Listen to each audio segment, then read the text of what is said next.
Welcome to Run SDJ. I am Steve and I am only a few days out from running the Chicago Marathon, so I thought I'd use this as an opportunity to tell you about my kit choices for Chicago, as it pretty much covers my kit choices for most of my running. Let's get started. Going to be talking about a few different categories, starting with clothes, talking about shoes, tech, nutrition and hydration, and just some other accessories. So let's get going.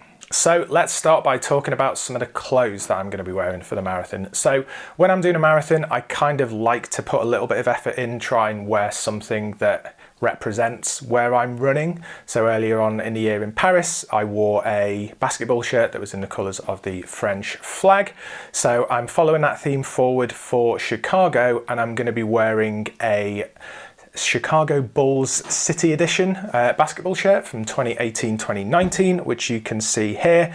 Particularly like this because it has the Chicago flag on it. For some reason, I don't know if it's because I like wrestling, fan of CM Punk, and I've always thought the Chicago flag is cool. So I've got this Chicago Bulls top with the Chicago flag on it. So that is what I'm going to be running in on the top. For my shorts choice, I'm going to be running in my favourite type of shorts, which is Nike Trail shorts. Reason why I've chosen these is because they are light. They are super light, but equally they are really functional, especially for a marathon where you're going to be wanting to carry things with you. So these have 2 zip pockets on the front and they have a zip pocket on the back, which is really helpful for me for carrying things like gels and wet wipes. Also, it has a loop at the back, so if you feel like you're getting too hot and you need to delayer, you can loop some stuff through the back. I've got about 3 different pairs of these, and I've worn them a lot during my long runs on my training. They're quite expensive direct from Nike. I think they retail at around £60, but I've generally picked mine up either from Nike outlets for around £30 or picked up a couple of pairs off Vinted, where they still go for quite a lot of money, but occasionally if you're quick you can pick up a bit of a bargain. So I've got them for as low as about £20 on Vinted, but yeah, great shorts. What I don't actually like inner shorts on shorts, so I cut those out and I prefer, excuse me, I'm going to show you these now. So I prefer compression shorts. So the actual favourite ones that I have started wearing probably for about the last 3 years is the Adidas Alpha Skin compression base shorts. I've got these in all sorts of colours, but these really work for me. I find some shorts still have kind of stitching on that isn't completely flat and rubbed sometimes, but I've get on with these extremely well. These I think retail for around £20–25 a pair, but once again I've managed to pick these up off classic football shirts where they normally get kind of new old stock from footy clubs, and they end up selling them for around a tenner. Also Vinted, you start to see these coming up, but yeah, these come up for about a tenner on Vinted new. So that's what I'm going to be wearing underneath my shorts. Socks, I'm going to be wearing some Asics Performance crew socks. So for years, I always ran in Carrymore full length compression socks up until maybe about 6–9 months ago when I went a bit cold turkey. They changed the fabric on the Carrymore socks and they were nowhere near as good as they used to be. So I actually thought it was a bit of a crutch that I was always wearing full length compression socks. So I switched to crew socks to see if I would get any issues with shin splints, things like that. And I didn't. So I've been pretty much consistently running in crew socks, and I've stumbled across these Asics cushioned performance socks that I've got a decent kind of rotation that I wear. Brand new pair for the marathon itself. They are super comfortable.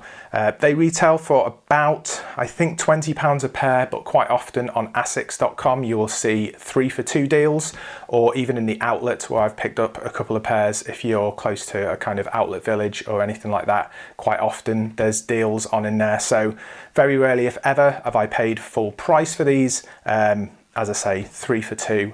So you normally can maybe get 3 pairs for about 40 quid, something like that. Next, if you watch any of my running videos, you'll see that I normally am wearing a hat. So I started wearing hats for running maybe about a year ago when I was training for the Gothenburg Marathon, and now I will rarely be seen out of a hat in running.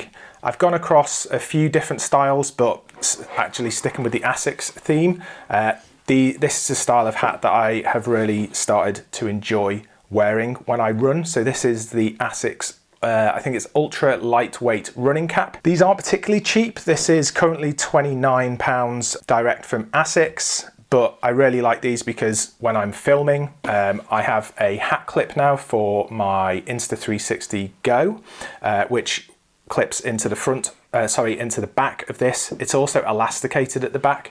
A lot of the other running hats I have aren't. That wasn't too much of an issue, but when I started wearing this and it used to just have that little bit of give, it was a lot more comfortable on my head, and they're super lightweight. They wash really well. You can just throw them in the wash. Some running hats you can't really. They have a kind of a cardboard bill. This has been through the wash I don't know how many times, and yeah, they come out great, so recommend that. Another one of my go-tos are these. So this is Waddable, which is like a CrossFit brand, and this is my headband. I've got a series of these. So this is a soft brush wicking headband. These cost about £10 direct from Waddable's website. I've been wearing these for years. When I'm exercising, when I'm running, I sweat a lot. That sweat runs into my eyes and starts stinging me. So I've always been a fan of wearing either buffs on my head, but as I say, kind of over the more recent years, I wear these because they work really well, do a really good job of like absorbing the sweat, keeping it out of my eyes, which is essentially what I want when I'm running. Moving on to my shoes and what I've chosen to wear on my feet. So I'm going for the Asics Superblast 2. This year I was thinking I might run in the Mizuno Neo Vistas. If you've seen my review video of those, you can see that I said during that they were the front runner at the time for my marathon day shoe. Initially when I got the Superblasts, I found them a little bit firm, but the more I ran in them, the more I got used to them, and they're a much more structured shoe than the Mizunos. The more I used the Mizunos, the more problematic they became going around kind of corners. Because they've got a sock-like upper, there was very little structure in them. So I was finding in a couple of the long run things that I entered, like the Derbyshire Running Festival, I was nearly rolling my ankles when I was doing some sharp turns. So I also had a bit of a disastrous race in Battersea Park in those. So I tried out the Superblasts on my long run. I think it was 31k that I did at marathon pace, and they responded really well. And yeah, these kept me feeling confident for the duration of the run. What I do is wear insoles, a different insole than what comes with them. So I need a little bit more support in my shoes, a bit more arch support. They're not too bad. They're not so flat. There is some arch support in the Superblasts, but going over those really long distances, I don't want my kind of form to break down. So I've started using these Foot Active Sports insoles. They're orthotic insoles, and these are from Amazon. They cost about £25 a pair. I've tried two types of these. They do the ones that are here, the sports ones, and they also do sports ultralight. I've got quite big feet. I'm a UK size 13 typically. These are sized absolutely fine. When I tried the ultralight ones, despite buying the same size as this, they were just a bit too short. And unfortunately I was getting a slight blister in my toes because they weren't going to the full length of the shoe. So they add a little bit of weight to the shoe, but as I say, they keep me mechanically running better. They make sure I'm landing a bit truer and not kind of rolling in. So yeah, I wear these. They're working out great for me so far. Moving on to the tech. The watch that I wear is a Garmin Forerunner 965. I love this watch. There are a few pitfalls with it, but I had a Phoenix with the older style Garmin screens. I much prefer these with the OLED screens that are far brighter. The batteries on here are great. It's not quite as robust as the Phoenix, but in terms of kind of the overall experience of wearing it, it's really good. I don't really trust its heart rate. I did a video a couple of months back where I tested out different heart rate monitors, including the one built into this, and it came back the most inconsistent one on the test. So for heart rate, I sync it up with this, which is the Polar Verity Sense. It is a bicep-based heart rate monitor, I've been wearing this for maybe 2 to 3 years now. I think it's great because I also do Olympic weightlifting, I do CrossFit. I don't like wearing watches when I do those because you're picking up bars, you'll smash the screen on your watch basically if you're not careful. So you can wear this independently and it will track your heart rate direct onto the device and upload it to the cloud, or you can set your watch, sync it up that way so it will take the heart rate off the Verity Sense rather than taking it off the device. So this is just my tried and trusted way of measuring my heart rate. So this is what I will be going for in the marathon. Another device that I hook up to my watch, this is not essential by any stretch of the imagination, but this is a Stride foot pod. The reason I've got this is I was doing High Rocks races. High Rocks is run indoors and I wanted something that would track my distance indoors. So in High Rocks, after every station, you do a kilometre run. GPS won't track you inside. So I got this in order to be able to track my distance when I was doing the runs indoors. The other benefit of this and why I'm going to use it for the marathon is American cities such as Chicago are very high rise and GPS technology has got a lot better, even dual band technology. I still don't think they can necessarily account very well for when you're running in between big high rise buildings.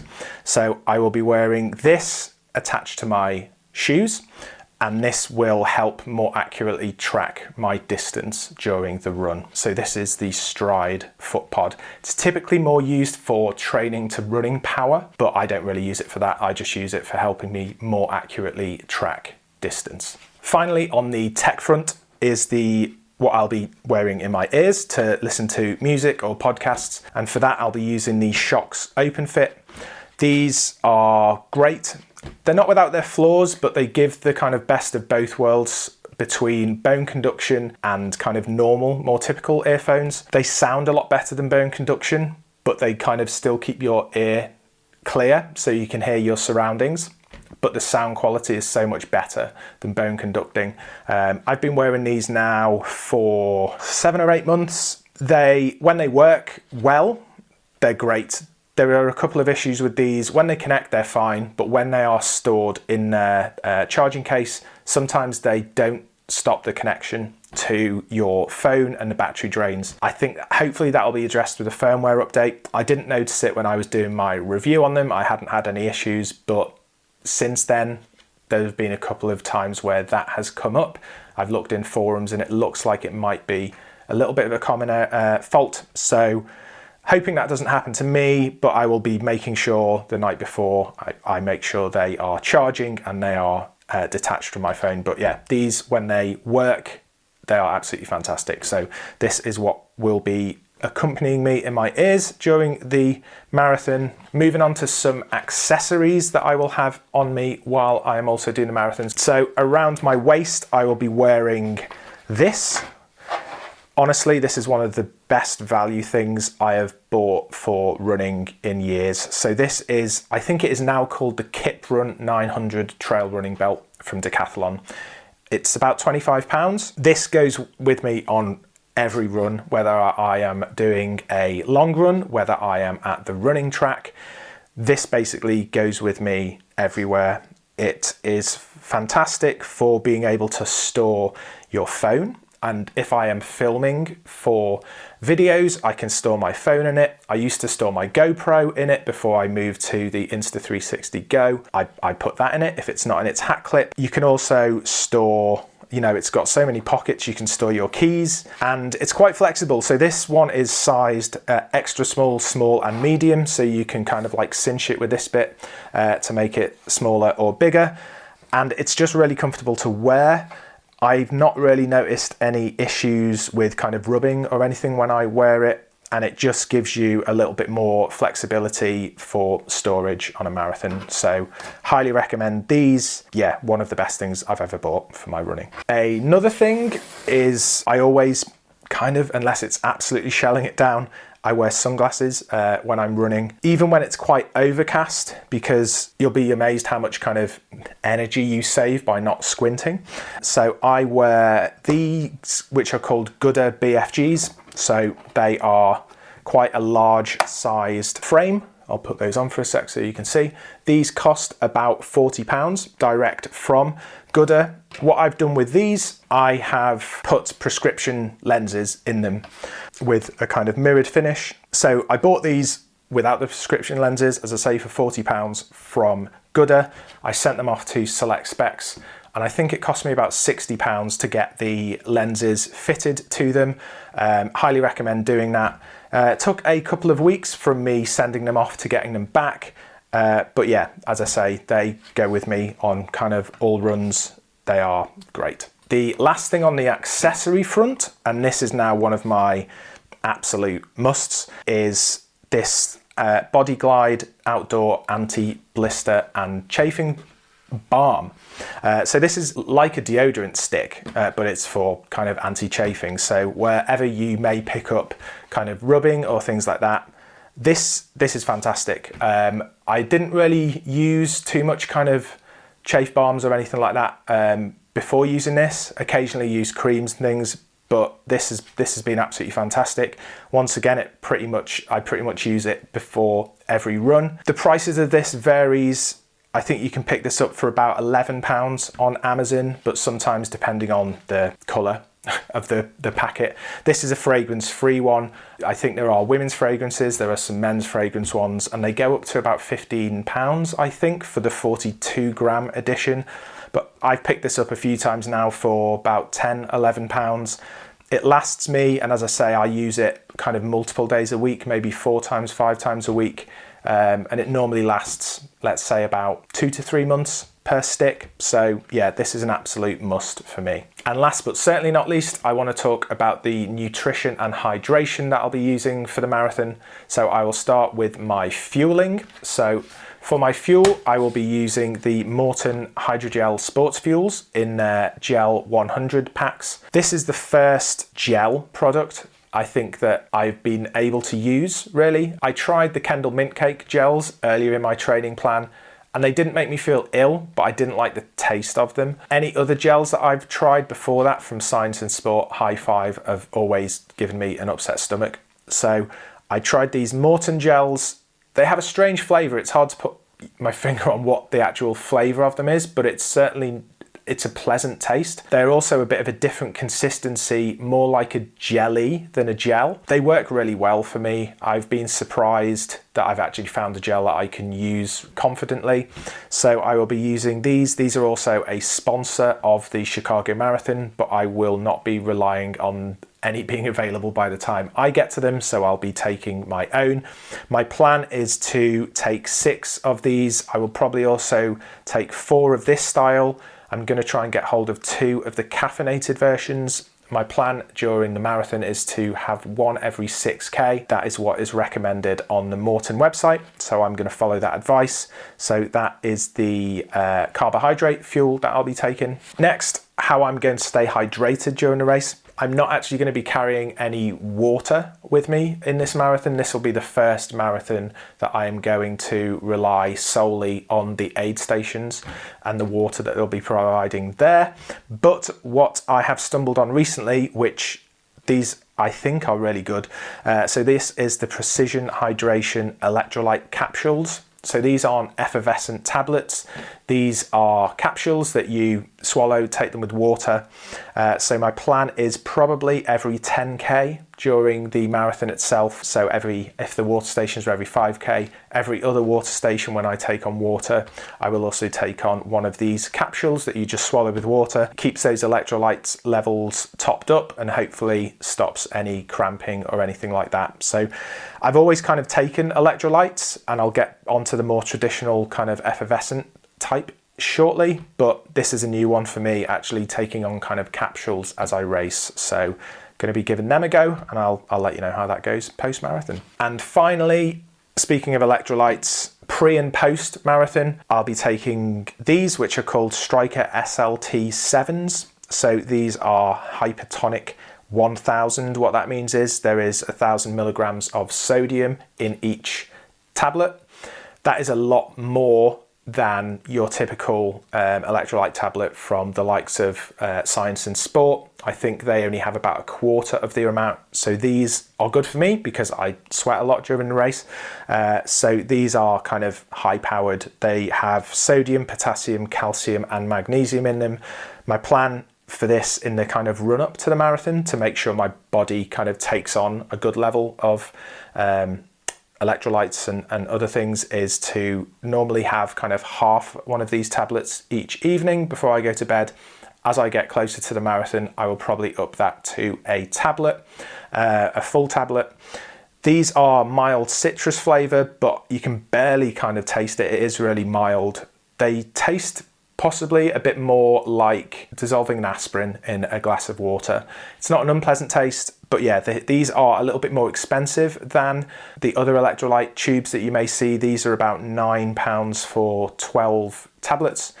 They're much thicker tablet as well, but yeah, they've got a lot more kind of bang for your buck than the other ones that you may be used to. So that is hydration and nutrition. So that is it. That is all my kit, everything that is going to be with me during the race, and a couple of things that I'll be using kind of pre and post race. The reason I did this video is because I've been asked a couple of times about things that I use, so I thought this was an opportunity to give a big long list of the things that I use, because I'll be using most of them in Chicago. I'm not affiliated with any of the products that I've shown. Everything that I've shown I buy with my own money. I use because I like using them. They work well for me. So that's it. Next time you will see me will probably be my marathon video. So we've got to get to Chicago, we've got to fly out, so we'll be doing that obviously over the next couple of days, and then that's about it. So if you like this video, if you found it useful, give it a like, maybe subscribe to my channel, and I will see you in the next one. See ya.